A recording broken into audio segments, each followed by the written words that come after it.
கிறிஸ்துவுக்குள் அன்பான தேவனுடைய பிள்ளைகளே, இயேசு கிறிஸ்துவின் பரிசுத்த நாமத்தில் உங்களை வாழ்த்துகிறேன், ஆசீர்வதிக்கிறேன்.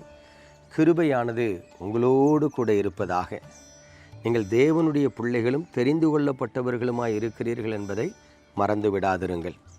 இன்றைக்கும் நம்முடைய தியானத்திற்கு ஆதாரமாக எசேக்கியேல் தீர்க்கதரிசன புஸ்தகம் 37ஆம் அதிகாரம் 27ஆம் வசனத்தை பாருங்கள். என் வாசஸ்தலம் அவர்களிடத்தில் இருக்கும், நான் அவர்கள் தேவனாயிருப்பேன், அவர்கள் என் ஜனமாயிருப்பார்கள்.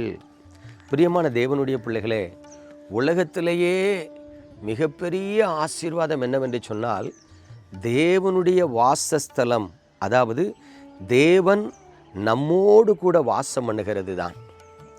அதாவது தேவனுடைய வாசஸ்தலம் என்று சொன்னால் நாம் எல்லாரும் ஆலயத்தை தான் நினைப்போம், தேவாலயம்.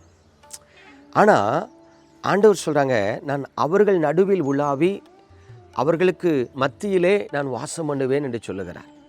இப்போ என் வாசஸ்தலம் அவர்கள் நடுவில் இருக்கும் என்று சொல்லும் பொழுது அது எத்தனை பெரிய ஒரு பாக்கியம் தெரியுமா? நான் ஏன் இதை சொல்கிறேன்னா, நான் ஒரு 15-20 ஆண்டுகளுக்கு முன்பு ஊழியத்திற்கு வந்த பிறகும் கூட சில நாட்கள் இரவு நேரத்தில் தூங்க முடியாமல் கஷ்டப்படுவேன். பகல் முழுவதும் சந்தோஷமாக இருக்கும், ஊழியம் ஆசீர்வாதமாக இருக்கும். அநேக கடினமான ஜனங்களுக்கு மத்தியில் சென்று ஊழியத்தை செஞ்சுட்டு வரும்போது மனதுக்கு இன்பமாக இருக்கும். பிசாசு பிடித்தவர்கள், சாப கட்டுகளுக்குள் இருக்கிறவர்கள், பாவ கட்டுகளுக்குள் இருக்கிறவர்கள், மரண படுக்கையில் இருக்கிறவர்கள், பொல்லாத வியாதிகளிலே சிக்குண்டவர்கள், இப்படிப்பட்ட ஜனங்களை சந்தித்து ஆறுதலான வார்த்தையை சொல்லி அவர்களுக்காக ஜெபித்து அவர்களில் சிலரை குணமாக்கிட்டு வரும்போது சந்தோஷமாக இருக்கும். ராத்திரி 10 மணிக்கு போய் படுக்கணும்னு நினச்சா தூக்கம் வராது, அப்படியே டிஸ்டர்பாக இருக்கும். சரி, எலும்பி உட்காந்து ஜெபம் பண்ணலான்னா தூக்கம் வரும். சரி, கொஞ்சம் படுத்துட்டு காலையிலே எலும்பி ஜெபிப்போன்னா தூக்கம் வராது. அப்போது அந்த இரவு போராட்டமாக இருக்கிறத அறிந்த உடனே என்ன பண்ணுவேன், என்னோட 2 வீலர் எடுத்துகிட்டு எங்கள் ஜெபாரையில் போய் அப்படியே உட்காருவேன். ஜெபாரையில் போய் உட்கார்ந்த உடனே பாருங்கள், ஒரு 1 மணி நேரம் அப்படியே கலிகூர்ந்து ஜெபிப்பேன். ஜெபம் இன்பமாக இருக்கும். ரீபானா ஷந்தாலாரா ஆவியில் நிரம்பி கலிகூர்ந்து ஜோமனி ஒரு 1 மணி நேரம் நல்லா இன்பமாக ஜோமனி முடிச்சுட்டு அப்படி படுத்தோன்னா ஒரு 12 மணிக்கெலாம் அப்படி அருமையான தூக்கம் வரும். காலையில் 3 மணிக்கெலாம் ஆண்டவர் எழுப்பி விட்ருவாங்க. அப்புறம் 3 மணிக்கு எழும்பி திரும்ப 6 மணி வரைக்கும் தெய்வ சமூகத்தில் பாடி துதித்து ஜபிக்க இன்பமாக இருக்கும். அப்படி ப்ரேயர் முடிச்சுட்டு 6 மணிக்கு வீட்டில் வரும்போது யோசிப்பேன், நம்ம வீட்டில் படுத்தா தூக்கம் வரல, ஆனால் ஒரு ஜெபரில் போய் படுத்தா நல்லா தூக்கம் வருது. உண்மையாக சொல்கிறேன், இன்றைக்கு வரைக்கும் என் வாழ்க்கையில் சில இரவுகள் தூக்கம் வராமல் டிஸ்டர்ப் வந்துச்சுன்னா ஜெபரில் போய் தான் உட்காருவேன். இன்பமாக இருக்குங்க. இப்போ கவனிங்க, ஆண்டவருடைய வார்த்தை சொல்லுது, என் வாசஸ்தலம் அவர்கள் நடுவில் இருக்கும். அப்போது தேவனுடைய வாசஸ்தலம் மனிதர்களாகிய நமக்கு சந்தோஷத்தை, சமாதானத்தை, நிம்மதியை தருகிறதா இருக்கிறது. ஆகவே எனக்கு அன்பான தேவனுடைய பிள்ளைகளே, உங்கள் வாழ்க்கையில் தேவனுடைய வாசஸ்தலத்தை வாஞ்சிக்கிறவர்களாக இருங்க. நான் இருக்கிற நாசரேத்து பட்டணத்தில் ஒரு மிகப்பெரிய தேவாலயம் இருக்குது, பரிசுத்த யோவான் பேராலயம்.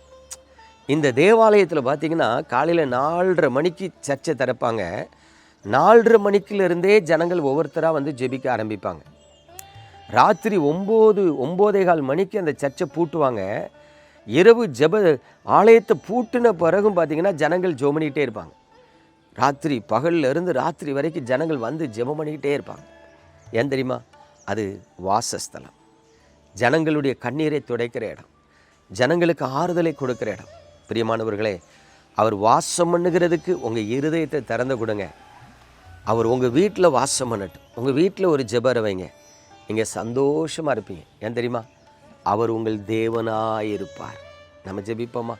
எங்கள் அன்பின் பரலோக தகப்பனே, உம்முடைய கிருபையுள்ள கரத்தில் உமது பிள்ளைகளை தருகிறேன். உமது பிள்ளைகளின் வாழ்க்கை இன்பமாக இருக்கும்படி நீர் அவர்களை கண்ணோக்கிப்பார். ராணி, என் கர்த்தர் உன் கண்ணீரை துடைக்கிறார். இதோ நீ அழுது கொண்டிருக்கிறதை பார்க்கிறேன். வெளியே எல்லாரிடத்திலும் சிரித்து கொண்டிருந்தாலும் தனிமையில் அழுகிற உன் உள்ளத்தை கர்த்தர் பார்த்து நான் உனக்கு ஆறுதல் உண்டாக காணப்படுவேன் என்று சொல்லுகிறார். தகப்பனே, உங்கள் முகத்தை உமது பிள்ளைகள் மீது பிரகாசிக்க பண்ணுங்கப்பா. லாரன்ஸ், கர்த்தருடைய கரம் குறுகி போகவில்லை. உனக்கு வேண்டிய நன்மை அவர் செய்வார். நன்மையால் திருப்தியாக்குகிற கர்த்தர் தமது இரக்கத்தை உமது பிள்ளைகளுக்கு காண்பிப்பீராக. ஷூஷான், ஆண்டவருடைய கரம் உன்னை தேடி வருகிறது. நீ சில நன்மைகளை செய்கிறபடியினால் உனக்கு ஆசீர்வாதத்தை கொடுக்கும்படி ஆண்டவர் நினைத்திருக்கிறார். தகப்பனே, உடைய பிள்ளைகள் ஒவ்வொருவரையும் ஆசீர்வதித்து மேன்மைப்படுத்தும். இயேசுவின் நாமத்தில் பிதாவே, ஆமென்.